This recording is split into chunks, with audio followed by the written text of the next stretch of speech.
Federal Cast. Propôs também esta parábola a alguns dos que confiavam em si mesmos, por se considerarem justos e desprezavam os outros. 2 homens subiram ao templo com o propósito de orar, um fariseu e o outro publicano.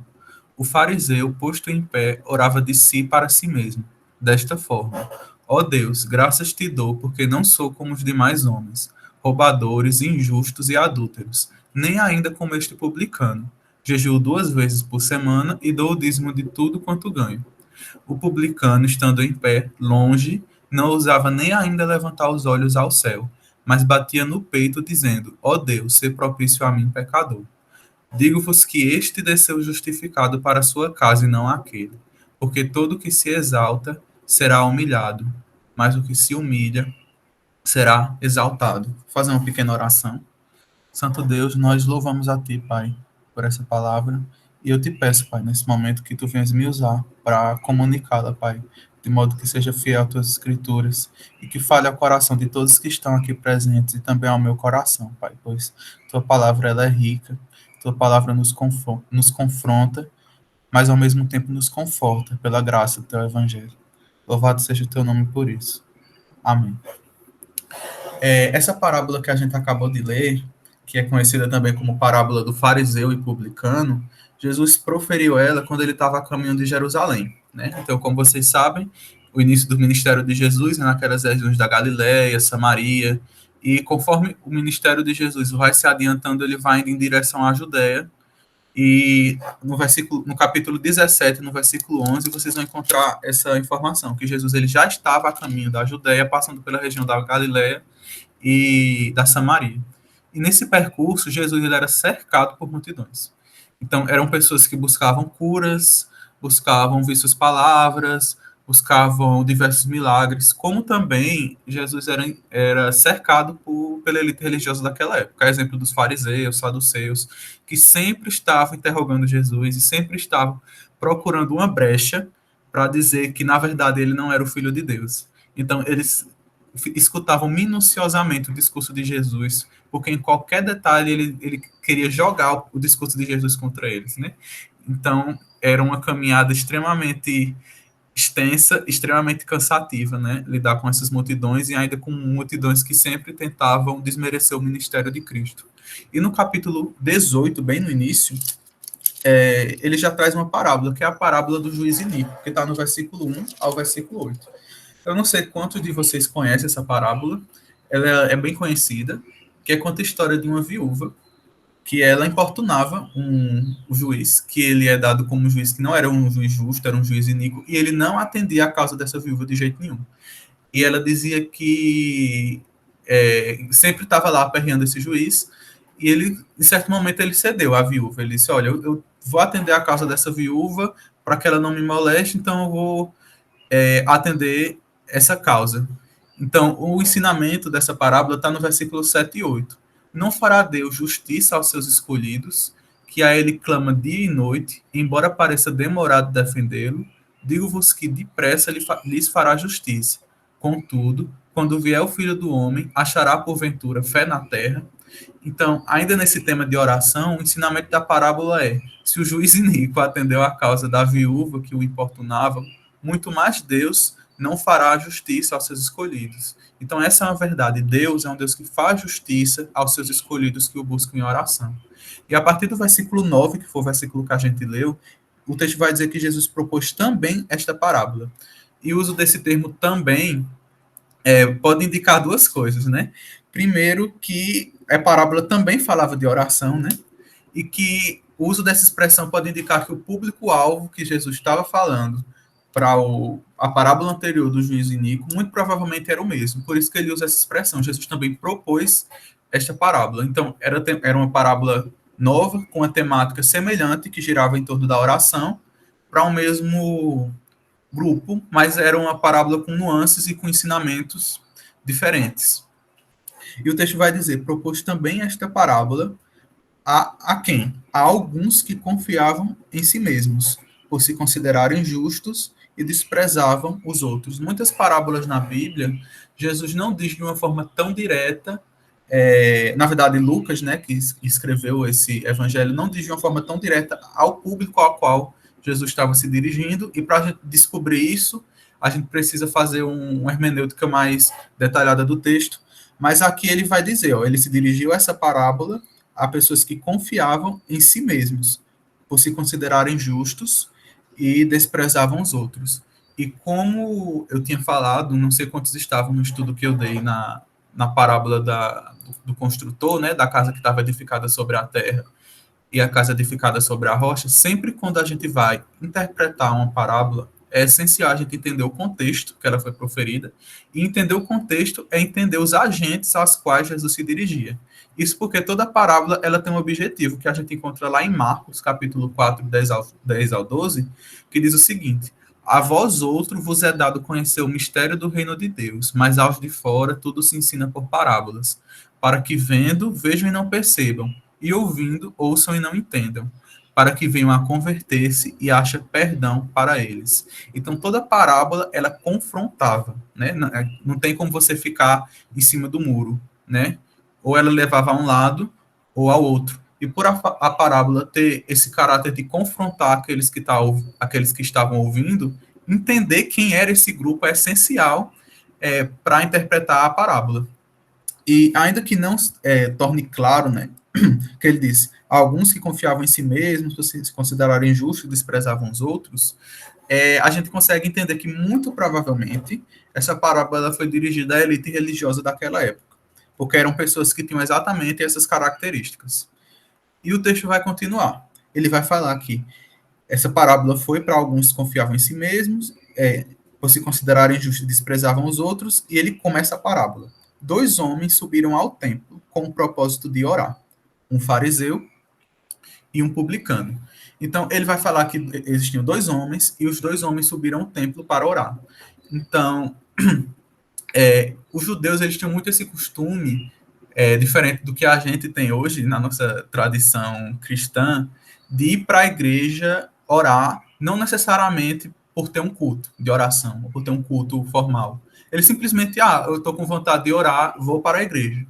Então, costumeiramente, eles faziam isso. E esses 2 homens, que eram identificados como um fariseu e um publicano, foram ao templo para orar como um costume judaico. O primeiro deles é dito como fariseu. E quem eram os fariseus, né? Os fariseus, eles eram um dos principais grupos religiosos dos judeus naquela época.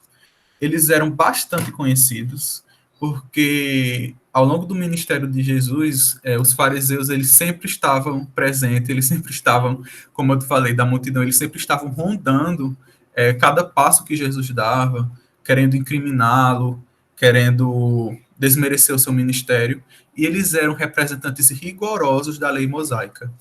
E não somente a lei mosaica, mas uma coisa que ele chamava de tradição dos pais ou dos seus antepassados.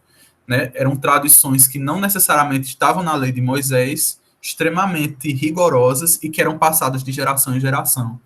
O que fazia com que os fariseus eles tivessem um zelo espiritual extremamente exacerbado, extremamente forte, e que eles davam valor a coisas que eram insignificantes e eles esqueceram que era principal, como o texto vai dizer, muitas vezes que eles coavam um mosquito, mas engoliam um camelo. E Jesus, diversas vezes, ele batia de contra com a atitude dos fariseus. Certa vez, Jesus comeu com seus discípulos e não lavava as mãos, e era costume dos fariseus lavar as mãos, fazer a higiene, sempre comer por tradição oral, né, tradição dos pais.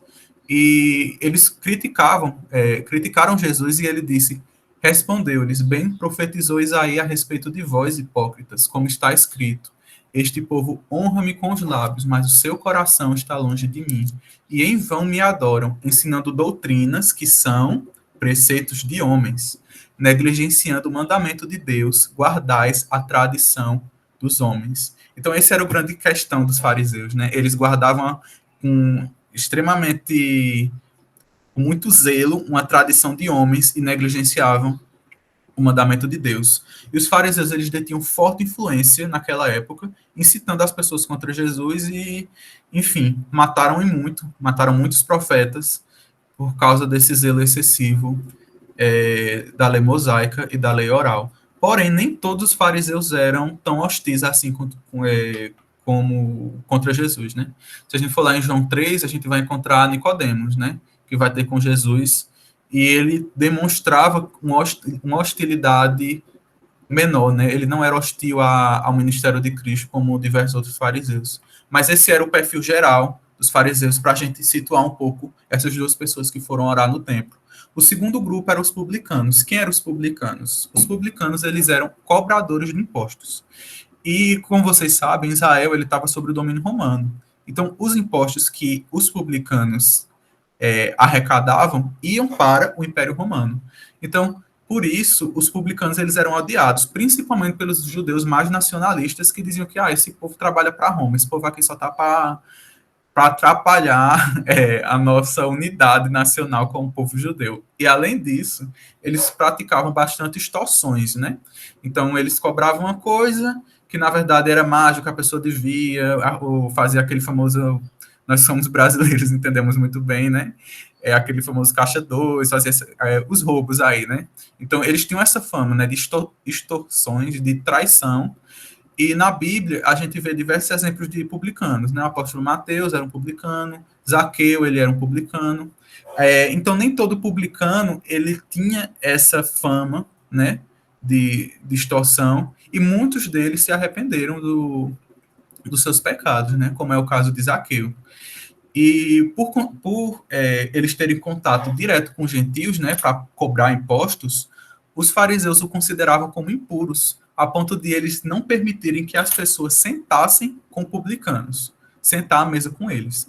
E Jesus, certa vez, ele sentou com pecadores e publicanos, e os fariseus chegaram e começaram a criticar Jesus. Isso está narrado em Mateus 9, e a partir disso Jesus deixa sua missão muito clara. Ele diz, ora, vendo isto, os fariseus perguntavam aos discípulos, por que come o vosso mestre com os publicanos e pecadores?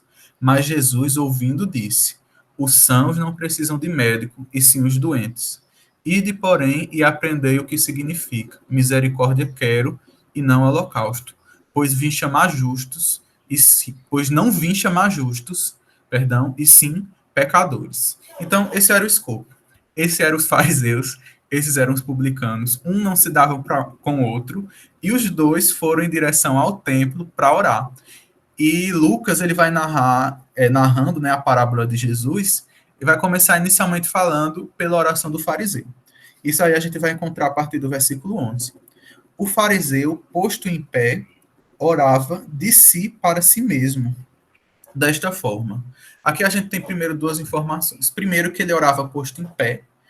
Isso era uma característica também judaica, né? Eles iam a um templo, mas eles costumavam orar em pé. Tanto o fariseu, como a gente vai ver o publicano lá na frente, ele também ora em pé. E o texto vai dizer que o fariseu ele orava de si para si mesmo.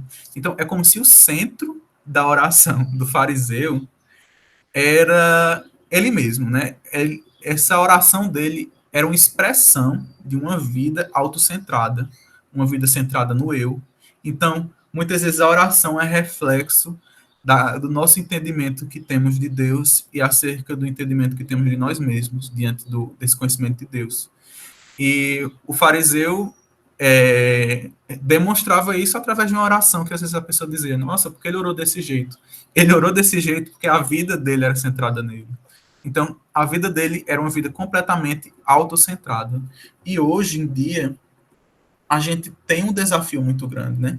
Às vezes a gente olha assim, o fariseu tem uma vida autocentrada, mas corremos o risco. E muitos hoje acabam tendo orações tão semelhantes às orações do fariseu, por causa desse culto ao autocentrismo que a gente vê hoje nas igrejas, na verdade.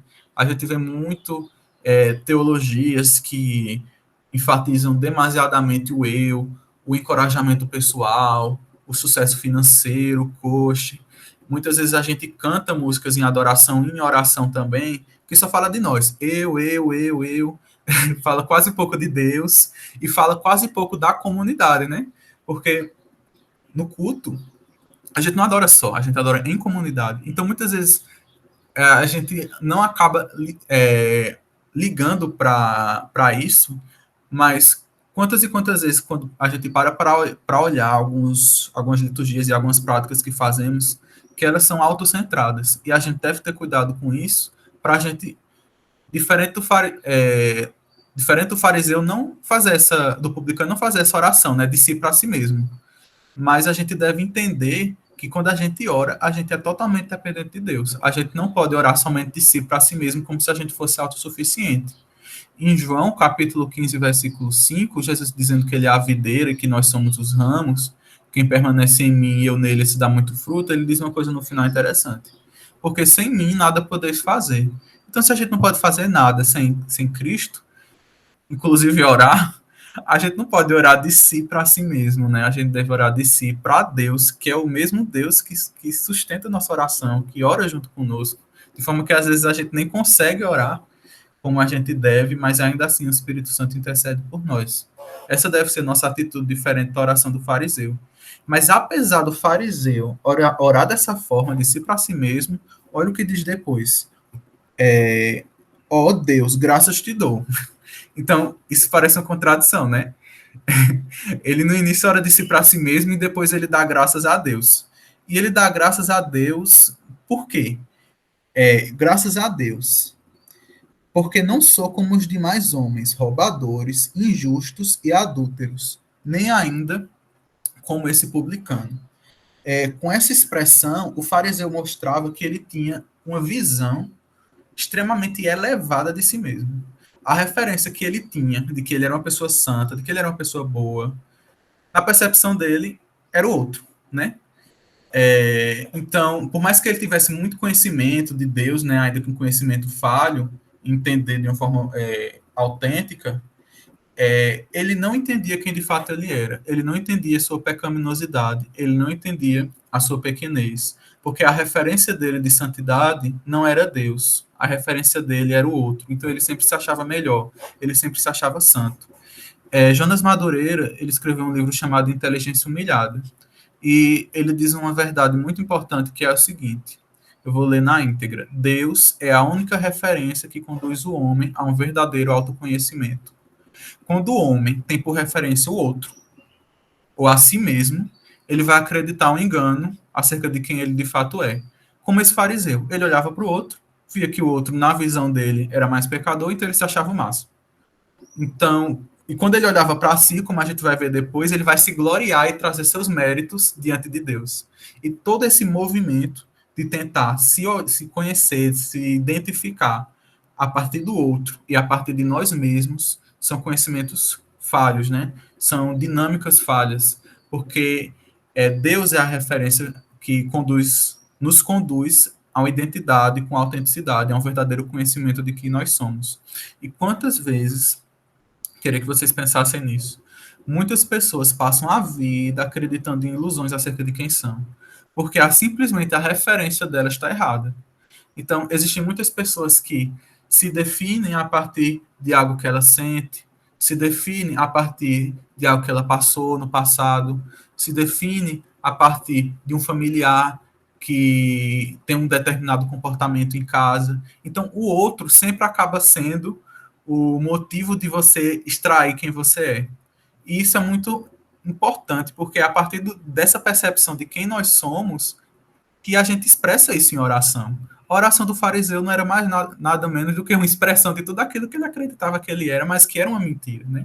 Então, eu queria que vocês tivessem isso em mente, que Deus, ele é a única pessoa que tem autoridade para definir quem nós somos.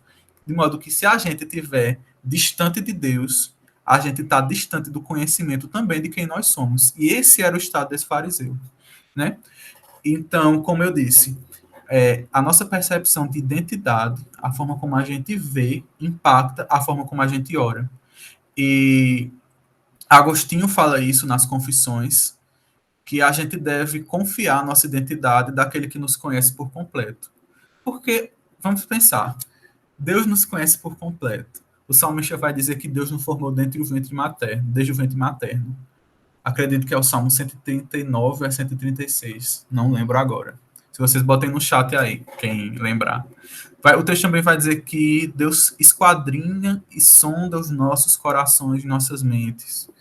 Então, quem não mais preparado para ser a referência de quem nós somos, senão aquele que nos formou desde o ventre? né?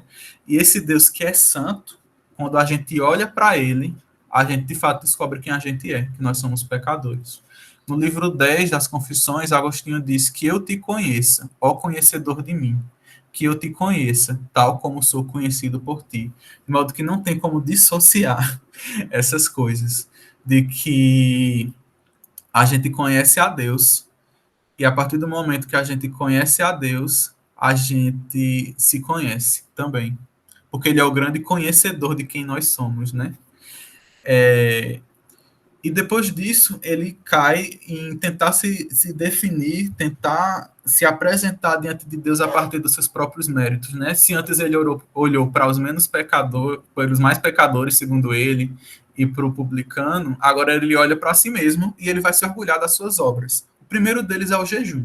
Os fariseus, eles costumavam jejuar muito. E não era aquele jejum, como Jesus indicava, faça em secreto. Eles gostavam de jejuar na frente de todo mundo, para que todo mundo visse mesmo, né? É, ele jejuando. Mas o jejum não é para nossa glória, é para a glória de Deus. Em Mateus 6, no Sermão do Monte, quando Jesus vai começar a falar sobre oração, ele vai dizer: quando jejuardes, não vos mostreis contristados como os hipócritas, porque desfiguram o rosto com o fim de parecer aos homens que jejuam. Em verdade vos digo que eles já receberam a recompensa.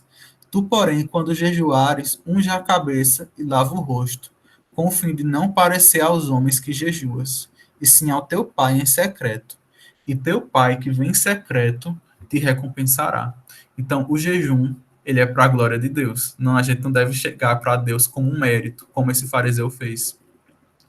E depois o fariseu vai falar acerca do dízimo que ele dá. E quando a gente vai lá em Mateus capítulo 23, a gente percebe que os fariseus eles eram extremamente cautelosos em relação ao dízimo. E aqui eu vou ler outro texto, é um pouco longo, eu peço que vocês acompanhem, Mateus 23 a 28, que diz: Ai de vós, escribas e fariseus hipócritas, porque dais o dízimo da hortelã, do endro e do cominho, e tendes negligenciado os preceitos mais importantes da lei, a justiça, a misericórdia e a fé. Devias, porém, fazer estas coisas sem omitir aquelas. Guias cegos, que quais o mosquito engolis o camelo. Ai de vós, escribas e fariseus hipócritas, porque limpais o exterior do copo e do prato, mas estes por dentro estão cheios de rapina e intemperança. Fariseu cego, limpa primeiro o interior do copo, para que também o seu exterior fique limpo. Ai de vós, escribas e fariseus hipócritas, porque sois semelhantes aos sepulcros caiados, que por fora se mostram belos, mas interiormente estão cheios de ossos de mortos e de toda imundícia. Assim também vós, exteriormente, pareceis justos aos homens, mas por dentro estáis cheios de hipocrisia e de iniquidade.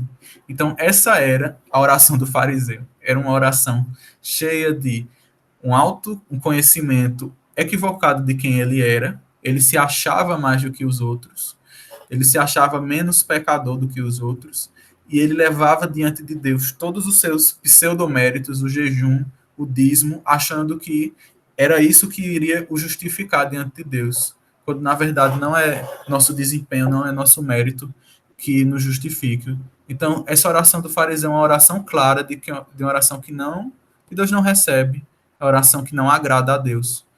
E logo depois que o fariseu faz sua oração, Lucas vai narrar a oração do publicano. Eu queria que vocês percebessem a diferença, tendo em vista também o que eu falei no início acerca de quem eram os fariseus e quem eram os publicanos. Versículo 13. O publicano, estando em pé, longe, não ousava nem ainda levantar os olhos ao céu, mas batia no peito, dizendo: Ó Deus, ser propício a mim, pecador. O texto vai dizer que ele também estava em pé, mas ele acrescenta uma informação que não tem na oração do fariseu. Entre vírgulas diz: estando em pé, longe. Essa informação não tem na oração do fariseu, e confesso a vocês que quando eu li essa palavra, a imagem que me veio à mente foi o templo, o fariseu buscando um lugar extremamente privilegiado, em que ele pudesse ser visto por todos, enquanto isso o publicano ele estava num lugar longe, um lugar mais recolhido, um lugar que as pessoas não vissem que ele estava ali. Então havia uma distância não só das orações, né, que eram orações bem opostas, mas existia uma oração física, uma distância física também, né, eles estavam bem distantes um do outro. E uma diferença entre o fariseu e o publicano é que o publicano ele reconhecia quem de fato ele era.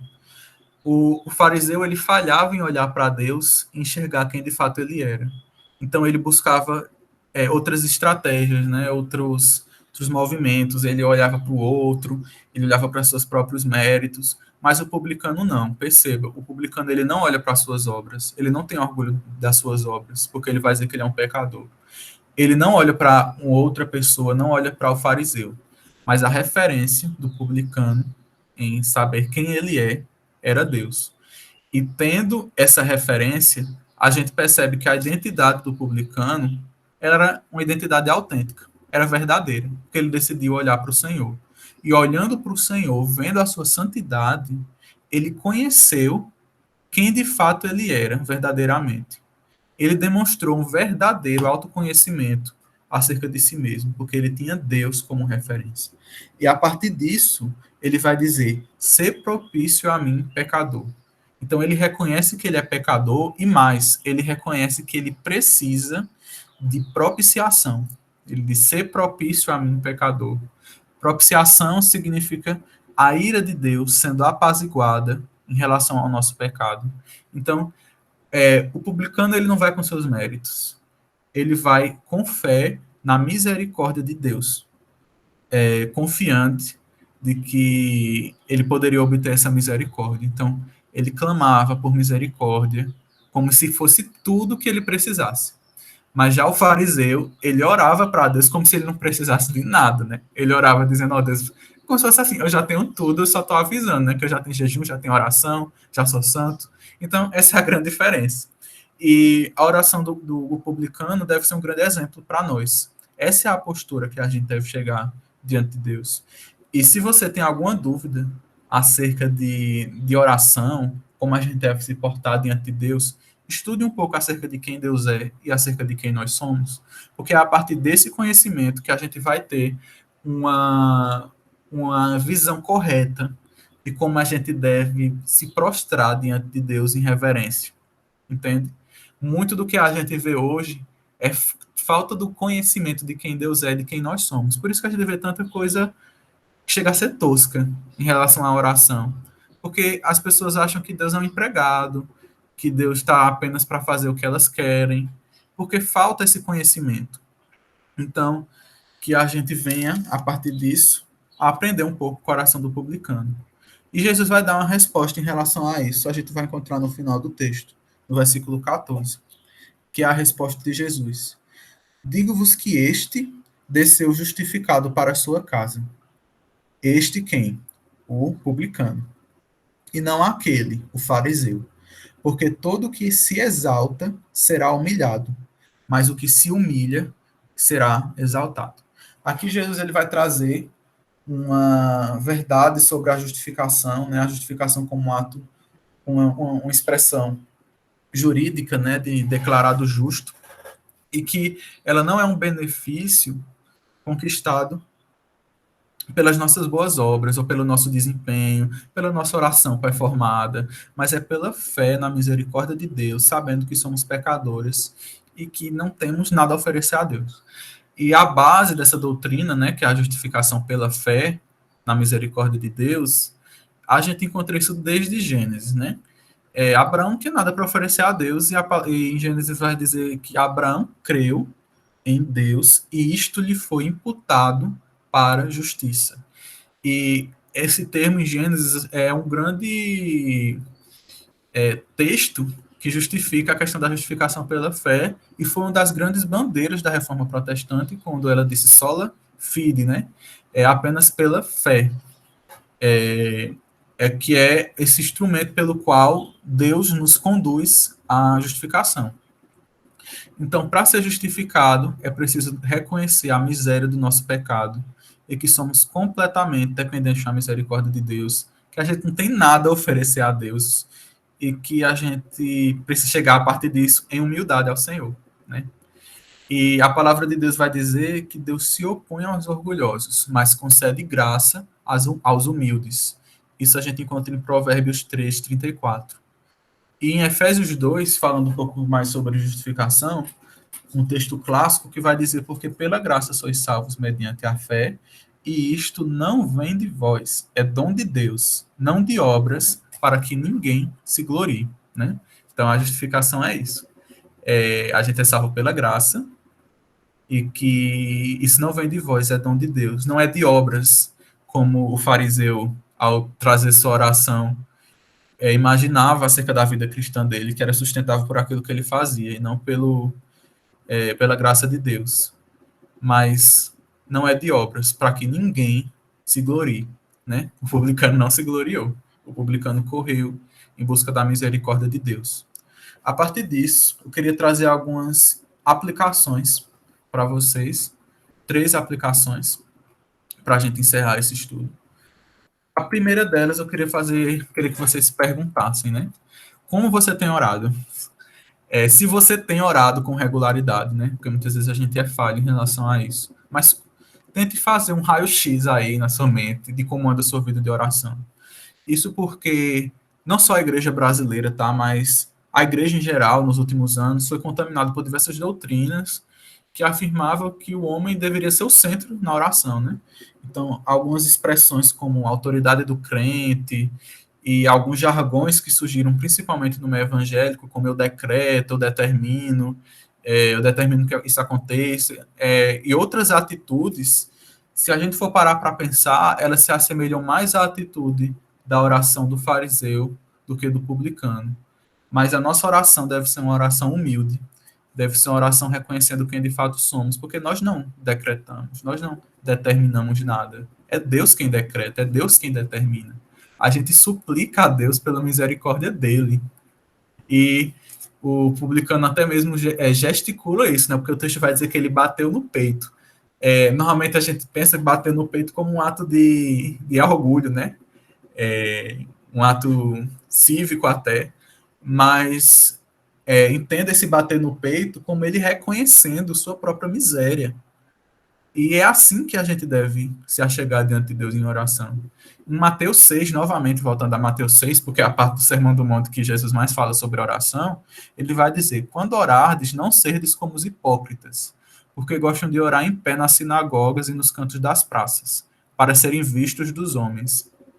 Em verdade vos digo que eles já receberam a recompensa. Quando jejuardes, não vos mostreis contristados como os hipócritas, porque desfiguram o rosto, com o fim de parecerem aos homens que jejuam. Em verdade vos digo que eles já receberam a sua recompensa. Então, esse ensinamento de Jesus é bem oportuno, né? Acerca da forma como a gente deve orar. Não fingindo piedade, não querendo aparecer, não desfigurando o rosto, mas orando em secreto, porque o Pai que está no céu, ele vai se agradar dessa oração. Em segundo lugar, a segunda aplicação é que a humildade deve fazer parte da vida de todo crente. E Jonas Madureira, ainda naquele livro, Inteligência Humilhada, ele vai falar que o homem humilde é o homem que se ajoelha perante toda a verdade. E o maior exemplo de humildade que a gente tem nas Escrituras é o próprio Deus, que se encarnou, sendo Deus, não julgou como usurpação ser igual a Deus, mas a si mesmo se esvaziou, assumindo a forma de servo. Então, aquele que era todo poderoso, aquele que era Deus, ele nasceu, pararam para pensar nisso? Ele nasceu no estrebaria, ele não tinha onde reclinar a cabeça. A sua entrada triunfal em Jerusalém, que muitos judeus que acreditavam que Cristo ia instaurar um reino terreno, glorioso, que ia tirar Israel dos domínios de Roma, a entrada de Jesus em Jerusalém foi montada em um jumento. Jesus, ele é o nosso principal exemplo de humildade. E se Jesus é o nosso principal exemplo de humildade, porque nós, muitas vezes, a gente busca o lugar de destaque, se o próprio Cristo não buscou. Em Romanos 12, 3, tem um versículo que é muito importante a gente decorar. Eu acho que esse versículo pode ser um resumo desse estudo, que diz: porque pela graça que me é dada, digo, a cada um de entre vós que não pense de si mesmo além do que convém. Antes, pense com moderação, conforme a medida de fé que Deus repartiu a cada um. Preste atenção. Não pense de si mesmo além do que convém. A gente precisa entender quem de fato a gente é, para a gente conseguir viver essa verdade. Calvino vai dizer que somos obrigados a olhar para cima, não só para que em jejum e famintos busquemos o que nos falta, mas também para, despertados pelo temor, aprendemos a humildade. Então é nesse movimento de olhar para Deus que a gente descobre quem de fato a gente é. E a gente consegue viver uma vida cristã de humildade, né? E o terceiro ponto de aplicação, para encerrar, é uma reflexão, que é uma pergunta também, que eu queria que vocês pensassem sobre. Como você se enxerga? Se eu fosse fazer essa pergunta a vocês, quem é você?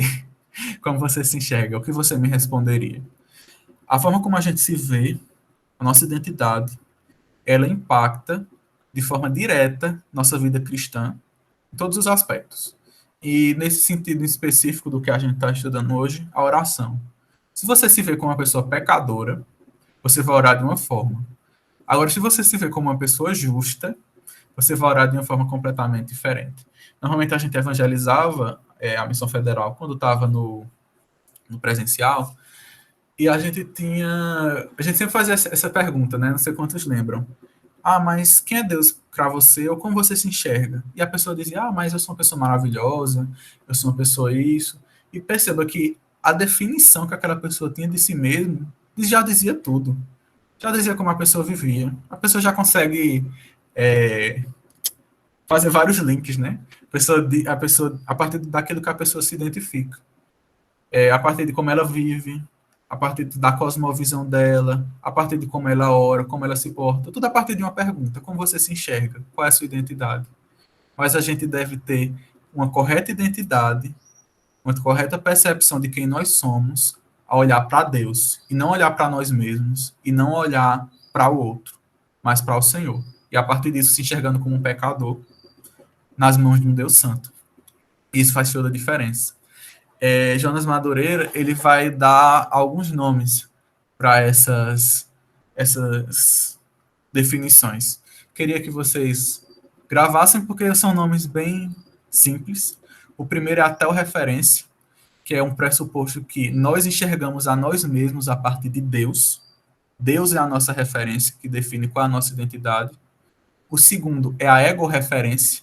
Ego, né, vem de nós, eu, ou seja, nós mesmos é o suficiente para a nossa identidade. E a autorreferência, que é o outro. O outro a partir do outro a gente baseia a nossa identidade. E quanta gente, todo mundo já passou por alguma experiência de autorreferência e egorreferência na vida, né? Quantas pessoas não se definiram a partir do que o outro disse, de algum bullying na escola, ou de alguma pressão dos pais, que quer que você faça isso ou aquilo. Quantas vezes as pessoas olham para si mesmo e veem traços em si e dizem, eu sou isso e pronto, acabou a história. E isso é muito perigoso, isso não é bíblico. A gente deve ter como principal referência de quem nós somos o próprio Deus, porque Deus nos conhece mais do que a gente mesmo nos conhece, não é verdade? Muitas vezes a gente acha que nos conhece, mas o nosso coração é enganoso. Deus nos conhece de uma forma que nem a gente nos conhece. Então, baseie quem você é em Deus e você vai ver uma revolução na sua vida de oração.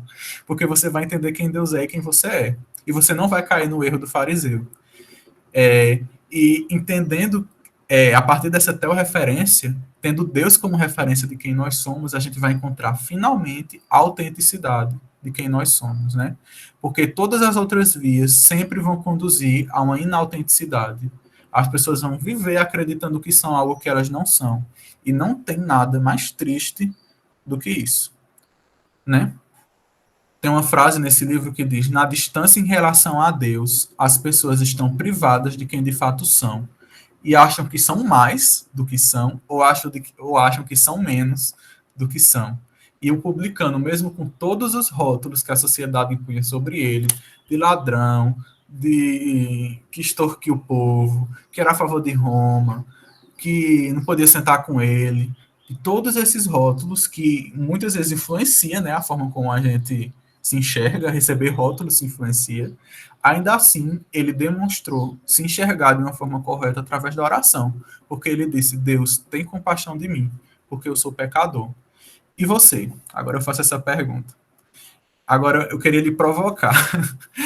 É, se você ainda tem alguma dúvida em relação a quem você é, se você ainda tem algum no coração de você algum, será que eu sou isso? Será que se eu sou isso mesmo? Alguma fragilidade em relação à sua identidade? Eu queria lhe provocar a você olhar para Cristo, porque olhando para Cristo, você vai descobrir quem você verdadeiramente é. E era isso que eu queria trazer para vocês. Quando eu disse assim, olhe para Cristo e descubra quem você verdadeiramente é, não no sentido que a gente, como alguns defendem, né, que somos Cristos, não é isso.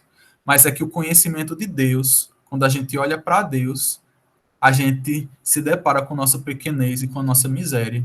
Por isso que a gente precisa olhar para Deus. E eu desejo de verdade que vocês que estão aqui escutando, eu nem sei quantos são, porque eu não estou vendo o mito, nem estou vendo a cara de vocês, só estou olhando para o meu esboço, mas eu oro de verdade para que Deus os ajude a ter cada vez uma identidade mais sólida e mais firme em Cristo. Porque grande parte do que a gente vive hoje na igreja, de pessoas se desviando, de pessoas que entram na igreja e em pouco tempo saem da igreja, são pessoas que estavam no meio, mas elas nunca de fato descobriram quem são. Mas aqueles que no fundo sabem quem de fato são, eles voltam, né? Então, é isso. Que Deus os abençoe, em nome de Jesus. E eu queria fazer uma oração nesse momento. Deixa eu me aproximar aqui. O meu computador estava bem distante. Oremos. Santo Deus, Pai querido, louvamos a Ti pela graça do Teu Evangelho, porque Tu és um Deus bom, Tu és um Deus soberano. E como estudamos, Tu és um Deus que diz de fato quem nós somos, que nós somos Teus filhos, como Tua palavra diz em 1 Pedro, nós somos sacerdote real, nação santa, povo de propriedade exclusiva Tua, a fim de proclamar as virtudes daquele que vos chamou das trevas para a Sua maravilhosa luz. Esse é quem nós somos. E que a partir desse conhecimento de quem nós somos, que possamos orar da forma correta, que nós possamos ter uma oração mais semelhante à do publicano, que apesar dos seus muitos erros e pecados que poderia ter, teve uma visão correta acerca de quem era. Mas não permita, Pai, que nós nos iludamos acerca de nós, de quem nós somos, pelo orgulho, pelos méritos, e acabamos caindo em um engano acerca de quem nós somos. Nós louvamos a Ti, Pai, pela obra da cruz, porque é pela obra da cruz que Tu te revelaste um Deus bom e chamaste um povo para Ti. E é o Senhor que define quem a igreja é. E é a partir disso, desses adjetivos, que nós devemos nutrir o nosso coração dessas verdades para viver uma vida cristã cada vez mais autêntica, para o louvor da Tua glória. É isso que eu te oro e já te agradeço por tudo. Amém.